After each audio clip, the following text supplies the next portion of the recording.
The Wiki Murders is a game made for tablets and other devices that's fairly simple to play, a little bit more difficult to win. You have to understand or learn some history to solve the locations and the individuals involved because all of the locations, people, and objects in the game are historical.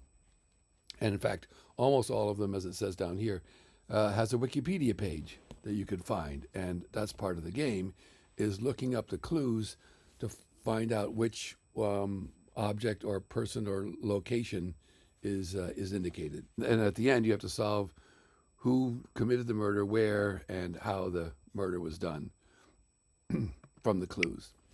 Look at the settings for a second here to see some of the information that's important for the game.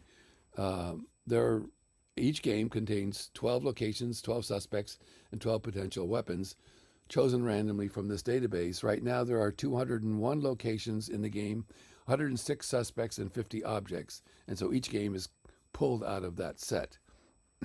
There are two different ways to play the game.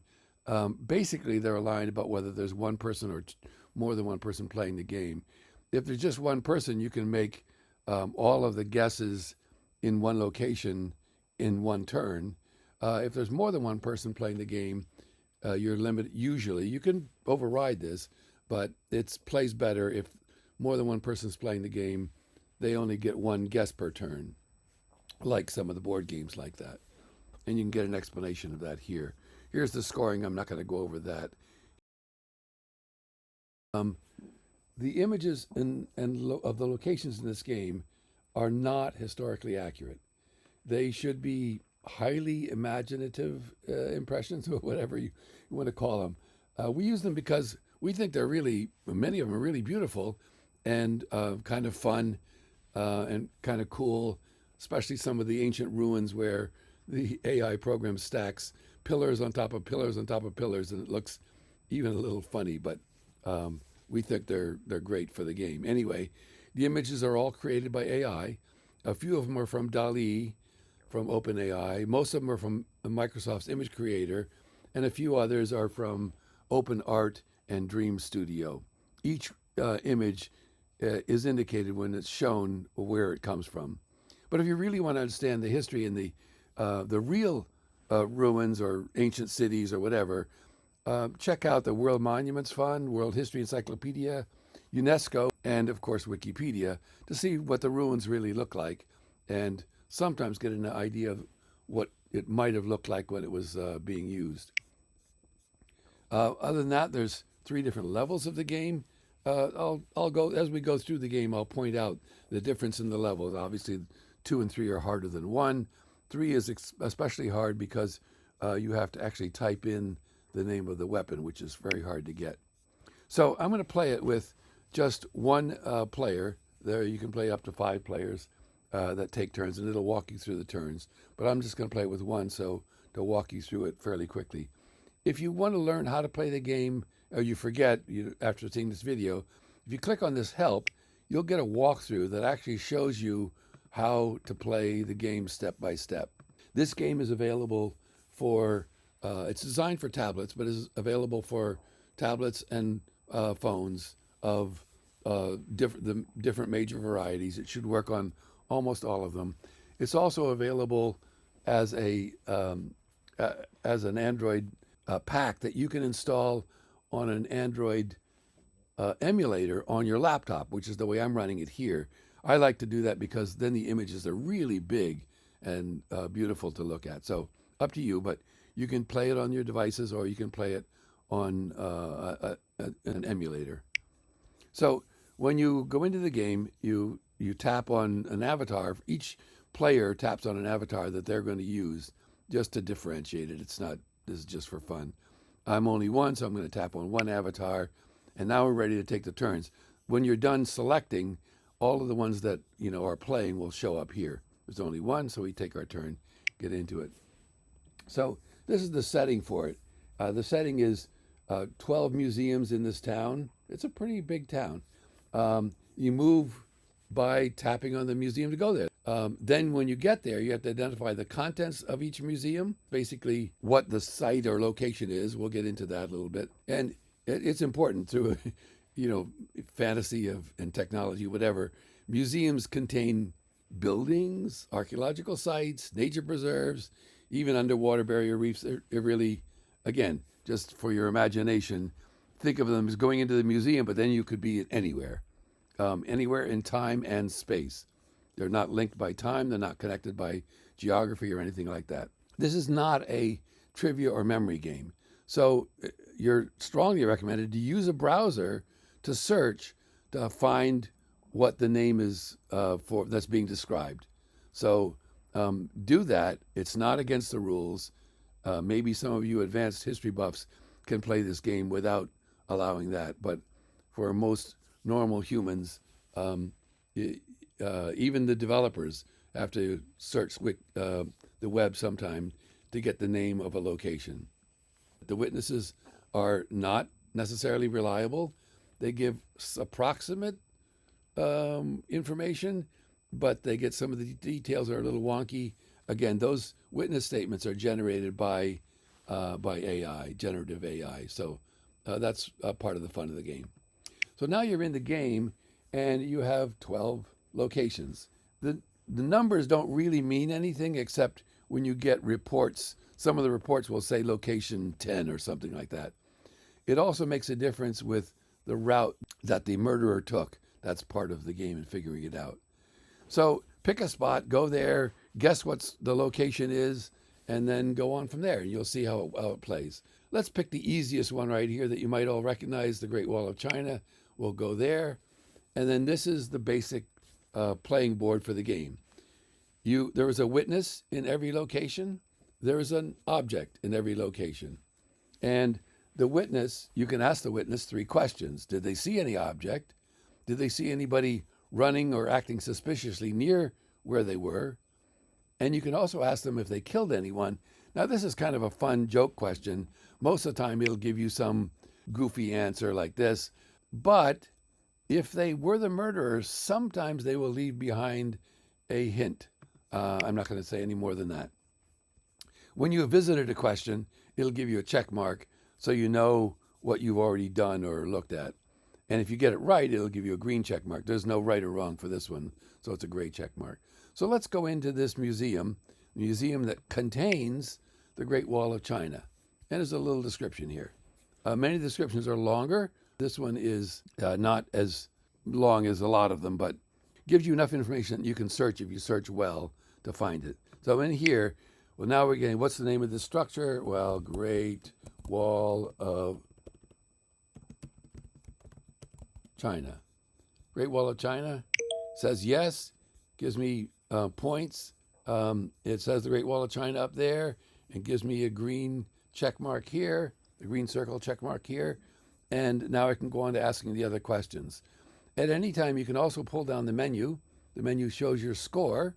You can get help, which will walk you through that same thing. You can look at the evidence that you've collected so far, which is just the Great Wall of China so far. You can end your turn, say, I'm done. That, of course, is for when you're playing with multiple people. You do have to always end your turn because you can take as many questions as you want and then decide when to end. And that end turn button is down here as well. All right, so let's go on with this. So have you seen anything sharp? Well, so here's a little witness statement, and it's a little bit odd. But witnesses are a little bit odd. And so, in fact, if you really look this up or understand it, then it's an astrolabe. Level 1, when you go to identify the weapon, it will give you a list to choose from, which makes it pretty easy. The shape kind of gives it away which kind of object it might be. So I've got 20 choices here, and you just pick astrolabe. So that's what goes away in level 3. Level 3, you don't have that list anymore. You actually have to type it in. Did you see anyone running suspiciously? Now, when you ask this, it says they saw someone running past some other location. Sometimes it'll say their own location. Sometimes it'll say another location. So here's the level 1, level 2 difference. In level 2, this will just say a museum number. But in level 1, you're given the name of one of the other places, which might be good to remember, because then you can figure out where, when you get to that place, if you don't know what it is, you can know from here what the name is. Anyway, in this case, he was a sailor who could navigate the stars. They say he had a magical compass, always pointed him in the right direction. Now, this is very ambiguous, right? It could be a whole bunch of little sailors that did this. Who navigate the stars? A magical compass. Yeah, could be any. There are several different explorers in this game. So at this point, you'd have to guess. So let's guess Columbus, which I know is wrong, so that's good.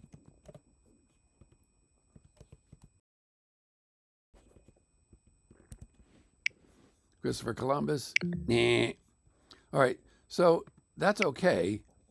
You obviously lose points if you're playing this competitively or something, but still, what'll happen is in some other place, you'll go, let's pick another place that's might be easy to get. I mean, obviously, I know most of these, but this one is founded in 1800. This building is the United States' oldest federal cultural institution. Blah blah blah. It's in Virginia, and it's a library, right? The U.S. Library. Well, that's the Library of Congress, right? So, Library of Congress, yes. Now, here, if you do examine the witness, so each location has a witness, right? But a witness also sees somebody running past, and those are two different people. The witness gives you a much more straightforward, non-wacky description of the people. And what you need to do is when you go through and get these witnesses, you match up the witnesses with the wacky descriptions, and you'll be able to tell. So you'll find somewhere in here a description of a navigator in more detail, and then you'll be able to go back and find the witness, the suspect, who was that person who could navigate by the stars, right? Or had a magic compass or something. Again, that's not real. That's one of the fake clues. The only real clue in that suspect description was that it was a navigator, an ocean navigator. Fast-talking politician, out-orate any day of the week. Who's the most famous orator in Rome? Well, Cicero, right? Yes. So now when you go to this, two sailors in this game, makes it a little bit harder.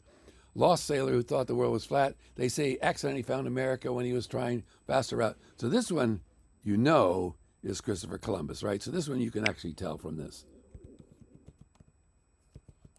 Now, when you type this in, you can misspell it sometimes and still get it right.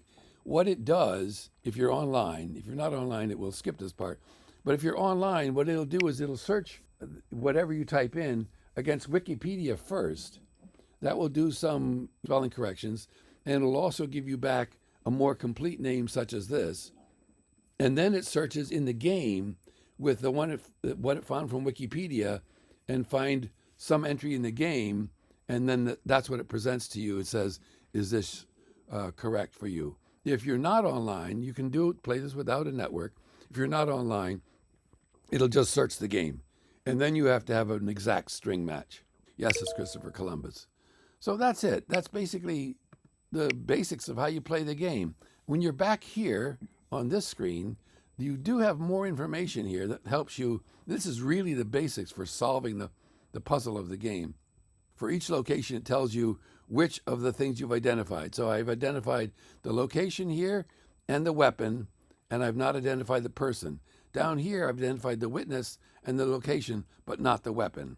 So you see how that works. And then you can see again, at any time, you can look at your evidence and see what things are where. What do you know about from where? And here, because you don't know it yet, it said unknown was seen running past that one. And that one, this Guanacaste, is going to be probably location 1 or 3. Usually, they can only see somebody running past their location or one of their neighbor locations. And this is the the base right here is the basis of solving the puzzle of who did what where. Okay, that's it. That's the all there is to the game. It'll do in the end. It'll tell you the number of points you have, number of points each player has, a number of turns it took you, and all that sort of stuff. There's one other thing that shows how you get the weapon. I'd have to complete the game to show. Basically, to solve the puzzle, you have to find the location where the murder was committed. Then, when you go identify that location and you go back to visit it, it'll show a body in the middle. And then, if you tap on the body in the middle, it'll tell you a description of the weapon. And then you have to recognize that description against the weapon that you found in some location.